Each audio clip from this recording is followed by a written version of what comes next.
ಬೆಳಗಾವಿಯಲ್ಲಿ ರೈಲು ಡಿಕ್ಕಿಯಾಗಿ ಕಾಲೇಜು ವಿದ್ಯಾರ್ಥಿಯೊಬ್ಬ ಮೃತಪಟ್ಟ ಘಟನೆ ನಡೆದಿದೆ.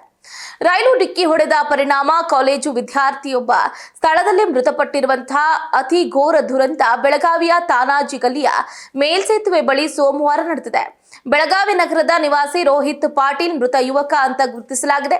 ರೈಲ್ವೆ ಹಳಿ ಪಕ್ಕದಲ್ಲೇ ಹೋಗುವಾಗ ಏಕಾಏಕಿ ರೈಲು ಡಿಕ್ಕಿ ಹೊಡೆದ ಪರಿಣಾಮ ಗಂಭೀರವಾಗಿ ಗಾಯಗೊಂಡು ಸ್ಥಳದಲ್ಲೇ ರೋಹಿತ್ ಮೃತಪಟ್ಟಿರುವುದಾಗಿ ಪೊಲೀಸ್ ಮೂಲಗಳು ತಿಳಿಸಿದೆ.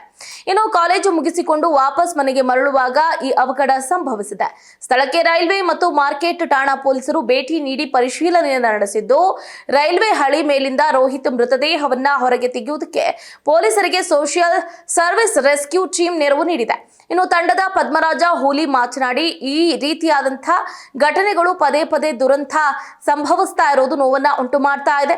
ಇದಕ್ಕೆ ರೈಲ್ವೆ ಇಲಾಖೆ ಮತ್ತಷ್ಟು ಮುಂಜಾಗ್ರತಾ ಕ್ರಮವನ್ನ ತೆಗೆದುಕೊಳ್ಳಬೇಕು. ಸಾರ್ವಜನಿಕರು ಕೂಡ ರೈಲ್ವೆ ಹಳಿ ಪಕ್ಕದಲ್ಲಿ ಓಡಾಡುವಾಗ ಎಚ್ಚರ ವಹಿಸುವಂತೆ ಕಿವಿ ಮಾತನ್ನ ಹೇಳಿದ್ದಾರೆ.